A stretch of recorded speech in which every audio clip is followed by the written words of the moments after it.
Nazer. Vous Bonjour. êtes l'un des spécialistes de l'Afrique reconnus. Pourquoi vous dites aujourd'hui, et c'est le titre du livre que vous publiez, pourquoi vous dites que Emmanuel Macron est tombé ou peut-être va tomber dans une sorte de piège africain? Il est déjà tombé dans le piège africain. Ça veut dire, si on regarde son intervention devant les étudiants burkinabés quand il est arrivé au pouvoir en 2017, c'est son premier voyage en Afrique, au Burkina Faso, où il leur explique, voilà, moi je suis de la génération Macron, on va tourner la page, on va arrêter de regarder dans le rétroviseur, et très rapidement il est rattrapé par la réelle politique. Ça veut dire, il y a tous ces autocrates africains, un certain nombre de dynasties dans le précaré français, et lui dit toujours, moi je dit carrément, moi je n'aime pas l'Afrique francophone, ancienne France-Afrique, il faut sortir, il faut aller vers les pays anglophones. Donc là, il se fait piéger sur le continent africain parce qu'il est obligé de plus en plus de pratiquer la réelle politique. Et puis, il va voir aussi, quand il dit aux étudiants burkinabés, mais vous savez, moi je vais m'adresser désormais aux Français d'origine africaine, ça veut dire aux diasporas, en France, et tous les Français d'origine africaine, je vais leur demander qu'est-ce qu'ils pensent de cette nouvelle politique. Sauf que les diasporas, qu'est-ce qu'ils lui répondent? D'abord, très souvent, ce sont des exilés politiques, il ne faut pas oublier, le Congo, Côte d'Ivoire, etc., ou Camerounais, ils disent, mais alors, dites-nous donc, Président, vous dites ça, mais vous soutenez nos autocrates. Donc c'est pour ça que c'est le piège du continent à l'Hexagone, piège en Afrique et piège ici. Parce que justement, c'est le sous-titre d'ailleurs de votre livre, du continent à l'Hexagone. Parce qu'en fait, en quelque sorte, vous dites qu'il y a une politique africaine qui se fait ici, dans l'Hexagone. C'est le choix d'Emmanuel Macron. Il a créé un conseil présidentiel africain, c'est quand même pour la première fois qu'il y a comme ça l'Élysée, même s'ils sont plutôt installés à l'Agence française de développement, mais un certain nombre de responsables de Français d'origine africaine, mais très souvent ce sont plutôt des premiers de cordée. Alors que finalement les diasporas, Emmanuel Macron se sait bien, ils sont quand même les derniers de corvée, qui sont plutôt dans les banlieues que dans les beaux quartiers. Donc il se rend compte, c'est comme ça qu'il se fait piéger quelque part. Puis très rapidement, il voit que ça ne fonctionne pas. Alors maintenant, pour le prochain sommet là, de Montpellier, Société civile diaspora, il a été chercher l'intellectuel qui était le plus critique vis-à-vis de la France, qui est Achille Mbembe, pour organiser un peu des plateaux, un peu comme ça, un peu disruptifs, un peu critiques vis-à-vis de la France.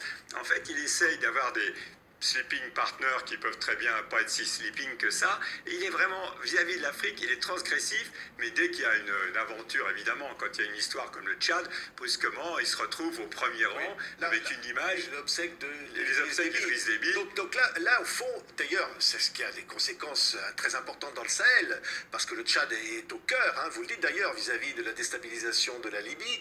Et au fond, qu'est-ce que peut faire Emmanuel Macron? Qu'est-ce qu'il pourrait faire d'autre? Il ne fait rien faire d'autre, d'ailleurs il a une marge de manœuvre extrêmement étroite. Bon, à part ça, moi je serais son conseiller en com, je n'aurais pas recommandé de se retrouver au premier rang à côté d'Idriss Mahamat Kaka, le fils d'Idriss Déby, et qui est à la tête d'un comité militaire. Et donc il se retrouve un peu comme on voyait ça fait un anachronisme historique. On voyait ça du temps du général Eyadema. Vous aviez toujours l'ambassadeur de France qui était à côté du chef et les autres ambassadeurs européens qui étaient au bout de la table. Il y a un côté comme ça où on sent que l'histoire le rattrape et il se rend compte que la France-Afrique, c'est un gros bateau. Ça ne s'arrête pas comme ça du jour au lendemain. En fait, il voulait tourner la page de la France-Afrique. Ce qu'on appelle la France-Afrique, avec évidemment toutes les critiques qu'on pouvait porter dessus. Alors la France-Afrique, pour moi, c'est pas... Bon, il y a la France-Afrique, des réseaux, des valises de billets entre dirigeants africains et dirigeants français. Mais pour moi, la France-Afrique, c'est une période historique. Ça veut dire 1960, les indépendances, jusqu'à 1990, la chute du mur de Berlin. Pour moi, c'est une période historique avec un système intégré qu'on appelle, pour faire court, la France-Afrique, politique. La France cooptait soit les adjudants-chefs de l'armée française, soit d'anciens ministres qui avaient été en France dans les gouvernements français comme Houphouët-Boigny, Senghor. Politique, militaire, financier avec le CFA qui reste le cordon ombilical. Et donc, c'est un système intégré. À la chute du mur de Berlin, tout le monde a bien vu la réunification de l'Allemagne et ce que c'est la fin des blocs, la fin de la guerre froide, ce que ça avait comme conséquence en Europe. Mais en Afrique, la France a continué à faire comme si elle était chez elle en Afrique, comme s'il n'allait pas y avoir de concurrence. Et l'Afrique s'est totalement mondialisée. La France a perdu ses marchés. Et maintenant, vous avez l'armée française qui sert de cache-misère à une présence française globalement déshérente sur le continent. L'armée française au Sahel, vous dites c'est un cache-misère de l'absence de la France désormais? Bien sûr, il suffit de regarder, même Emmanuel Macron qui a accordé une interview le reconnaît lui-même, il dit on dégringole, il y a des systèmes rentiers de la France en Afrique, il faut renouveler nos élites, renouveler nos entreprises, etc. Sauf qu'encore une fois, ça ne se fait pas du jour au lendemain, c'est une question de génération. La France a été chez elle dans ses anciennes colonies pendant une période, il n'y avait pas de concurrence. Moi j'ai connu franchement Abidjan, en 80, il y avait encore 50 000 Français. Vous aviez le ministère du Plan était surnommé par les Ivoiriens le ministère du Blanc, parce qu'il y avait des assistants techniques à tous les étages. Donc c'est une période historique, on ne peut pas comme ça prendre l'ardoise magique et dire c'est terminé. Oui, mais là ça l'est d'autant plus, j'allais presque dire aujourd'hui difficile pour la France, c'est qu'au fond vous dites, maintenant il y a la Turquie, même la Russie et surtout la Chine, et au fond la France là-dedans. La France, quand vous... il y a des diplomates européens, ils disent carrément, nous, ça nous arrange, la France fait la sécu, pendant ce temps, nous, on fait le business. Mais effectivement, il n'y a pas simplement les partenaires européens de la France, quand vous avez l'Allemagne qui est passée devant la France comme exportateur vers l'Afrique, mais quand on dit le monde entier, effectivement, on pense toujours à la Chine, mais il n'y a pas que la Chine, non seulement il y a la Turquie, puis maintenant, l'Afrique est totalement redevenue géostratégique, ça veut dire les pays du Golfe, dans des pays comme la Libye. Vous dites aussi ça agace Emmanuel Macron. Lui, il pense que tous les sentiments anti-français, c'est financé par les réseaux sociaux turcs ou russes. Comme si les Africains n'étaient pas capables de raisonner eux-mêmes et de critiquer la France. Donc il dit oui, tout ça, c'est financé, c'est Turquie, Russes, ce sont des néocoloniaux, etc. Et puis la France, elle voit ce recroqueville sur l'Afrique de l'Ouest. On voit bien qu'elle a abandonné toute une partie d'Afrique centrale, qu'on voyait qu'en Centrafrique, le proconsul maintenant, c'est l'ambassadeur de Russie, c'est plus la France, comme à la période de la guerre froide. Donc on voit bien que cette présence de l'armée française dans le Sahel, en fait, ne correspond pas du tout à la vraie diplomatie, la diplomatie d'influence de la France, elle le doit parce qu'elle garde au Conseil de sécurité des Nations Unies, elle est une puissance nucléaire et elle est une puissance africaine. Oui, parce que c'est ce que vous dites. Vous dites au fond, la puissance diplomatique de la France, c'est sa politique africaine.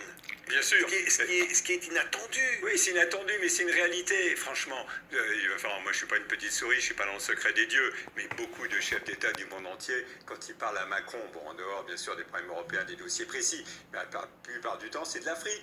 Parce qu'à chaque fois, quand il y a des problèmes, on va demander à la France. Et qu'est-ce qu'il faut faire dans ce pays? Qu'est-ce qu'il faut faire dans cette ancienne colonie, comme au Tchad ou ailleurs? Ils demandent à la France. Pourquoi la France garde le poste de secrétaire général adjoint au Conseil de sécurité, aux opérations de maintien de la paix? Et bien tout simplement parce que les opérations de maintien de la paix, c'est la France qui prépare les résolutions.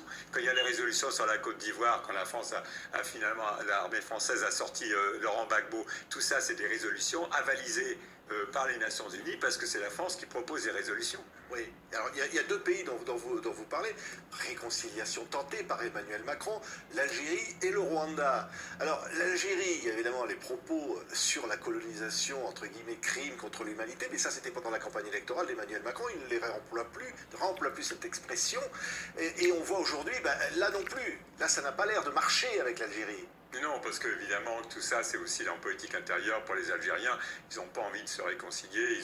Ils ont reçu très froidement le rapport Stora. On attend toujours le Stora algérien qui va fournir les archives algériennes sur cette période. On voit bien que là, il est à contre-courant. Pourquoi il a fait des concessions? Il a fait des concessions, mais la consultation d'archives, etc., qui était réclamée. Mais la guerre d'Algérie, compte tenu aussi de la présence en France, les pieds noirs, je veux dire, il y a toute une période historique, encore une fois, ça ne se décrète pas, ça ne se change pas par un seul rapport et des discours. Quand c'est le Rwanda, c'est différent. Là, par contre, alors, sur le Rwanda, il va aller certainement prochainement là-bas, à Kigali, et là on dit, il y a peut-être en fait une page qui se tourne, c'est ce que vous voulez, avec le rapport sur le génocide. Parce que c'est vrai que le Rwanda, pour moi, c'était une sorte d'arrogance française, personne n'ose le dire, mais à l'époque, il y a eu un génocide. Mais le Rwanda, à l'époque, en 90 de Mitterrand, c'était totalement sous-traité entre 2-3 personnes. Et je veux dire, c'était vraiment les politiques qui ont mis l'armée française dans ces situations compliquées, difficiles. Une arrogance française de dire les colonisateurs belges ne sont pas capables de gérer leurs colonies. La France va être protégée parce qu'il y a les anglo-saxons qui arrivent depuis l'Ouganda. Et puis surtout, c'est la Baule, c'est la démocratie. Et à l'Élysée, on nous disait carrément arrêtez de nous emmerder avec le Rwanda. De toute façon, les Hutus, ils avaient une lecture ethniciste, les Hutus sont 85%, les Tutsis sont 15%, le petit Pierre Habyarimana sera là pour des décennies. C'est le discours qu'on nous tenait à l'époque de Mitterrand à l'Élysée. Donc encore une fois, c'est un dossier, c'est horrible à dire parce que c'était génocide, mais c'était un dossier, les autres, tout l'Élysée, le Quai d'Orsay, les diplomates, ils s'occupaient des relations Est-Ouest, ils s'occupaient de la Yougoslavie. Mais là maintenant, est-ce qu'on peut j'allais dire tourner cette page et créer une amitié franco-rwandaise? Je veux dire, il souhaite bien du courage à Emmanuel Macron parce que Paul Kagame, il a déjà dit il a déjà expliqué qu'il n'avait pas besoin de babysitter, lui. L'air de dire, vous avez en Afrique, les présidents d'Afrique francophone, peut-être qu'ils ont encore l'esprit Tour Eiffel, mais moi j'ai certainement pas l'esprit Tour Eiffel. Donc Paul Kagame, lui, veut lui-même tirer les ficelles de toute la région. Donc je veux dire, les rapports sont pas faciles. En plus, Paul Kagame ne peut pas dire qu'il est vraiment ouvert son pays à la démocratie au Rwanda. Donc pour Emmanuel Macron, bon, ok, de toute façon, Nicolas Sarkozy avait déjà dit que c'était un aveuglement. Le rapport Duclerc va plus loin en montrant que c'était vraiment les politiques qui ont décidé et pas l'armée. Mais je veux dire, ça reste quand même un problème. Et encore